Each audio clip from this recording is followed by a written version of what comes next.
Welcome to Have You Read It? The channel where we bring books to life, one summary at a time.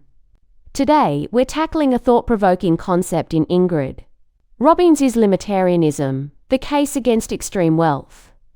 This book, published in 2024, challenges the conventional understanding of wealth accumulation, arguing that there should be a limit to how much any one person can possess.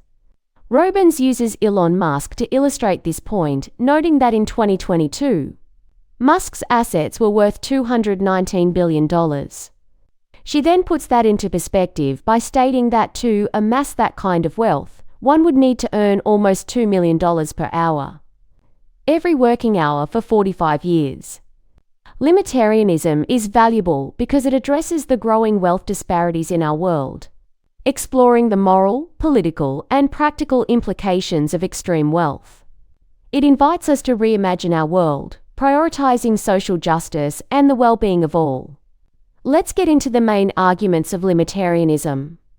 Ingrid Robeyns starts by pointing out that we often see poverty, but vast wealth is often invisible.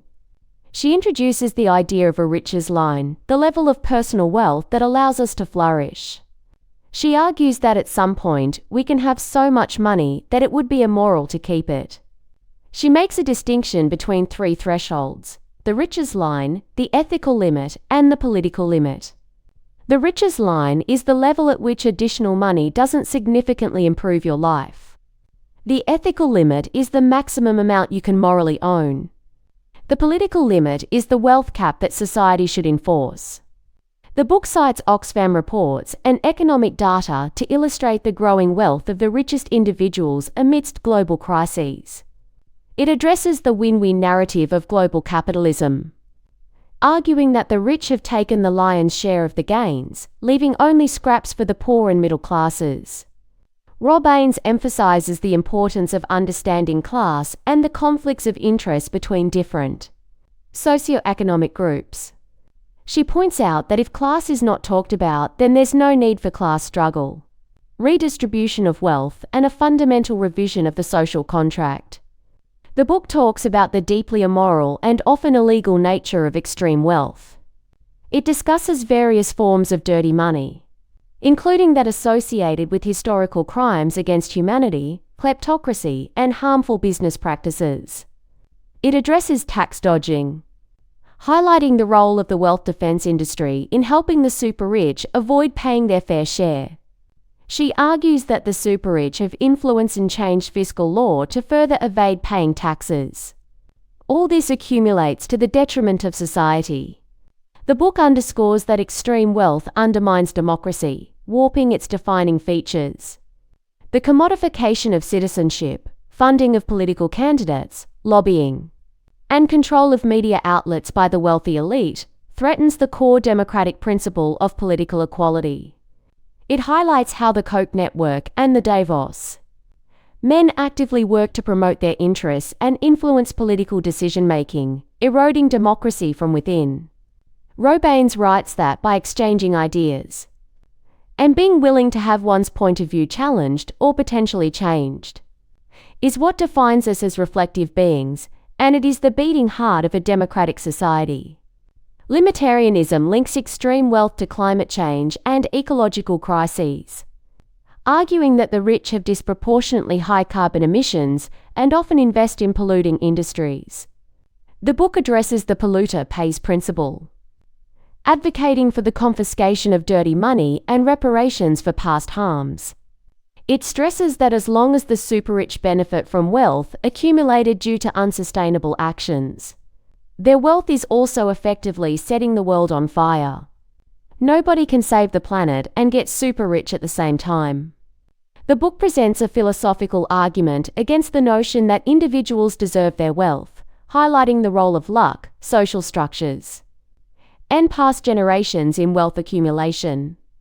It challenges the belief that rewards should track talent or performance, arguing that innate skills and effort are not entirely of one's own choosing. The book argues that it's an illusion to think that a company's owners are morally entitled to keep whatever profits it generates, noting moral obligations that exist to ensure that wealth is distributed to address collective problems. The book calls for an ethics-driven approach to sharing resources, highlighting the declining marginal value of money and the urgent needs that could be addressed with the excess wealth of the super-rich. The book discusses the moral responsibility to address global issues such as extreme poverty, hunger, healthcare, and climate change, emphasizing the transformative impact of directing resources to alleviate suffering and improve well-being. The book challenges people to recognize how wealthy individuals should distribute what they have, and work to that goal through societal change. Robeyns challenges the notion that philanthropy can solve the problems caused by wealth concentration, arguing that it is undemocratic and can undermine the role of government. It stresses the importance of structural change and systemic solutions, rather than relying on the goodwill of philanthropists to address societal problems. The book suggests that the wealthy must avoid causing further harm through their activities, support structural change, and direct resources to where they are most needed. Ultimately, it calls for an ethical redistribution of wealth to address urgent issues and promote a fairer world. The book argues that the super-rich also stand to gain from a limitarian society. It discusses how curbing extreme wealth can reduce societal instability, restore democratic values, and promote psychological well-being. Limitarianism may actually make the people at the top better too. The book argues that wealth accumulation can lead to a corrosive effect on individuals, causing them to lose touch with the real world and develop an unhealthy sense of self-importance. It also highlights the negative impact of extreme wealth on the children of the super-rich, including issues such as addiction and psychological distress. Alright, let's distill the essence of limitarianism into actionable takeaways. Enough is enough. There's a point where accumulating more wealth doesn't improve your quality of life. It's more than possible to reach a point of having more than enough. Wealth comes with responsibility. Extreme wealth concentration poses moral, political, and practical problems that we can no longer ignore. We must consider our responsibilities towards vulnerable people and the provision of public goods. Action at every level. Limitarianism calls for structural, fiscal, and ethical action. Advocate for policies that promote equal opportunities and a fairer distribution of wealth. Embrace a limitarian ethos in your own life, and donate excess wealth to reduce suffering and address collective problems. Envy is not the issue. Debates about wealth inequality should focus on arguments and evidence, not on personal feelings of envy. The goal is to create a fairer world for everyone.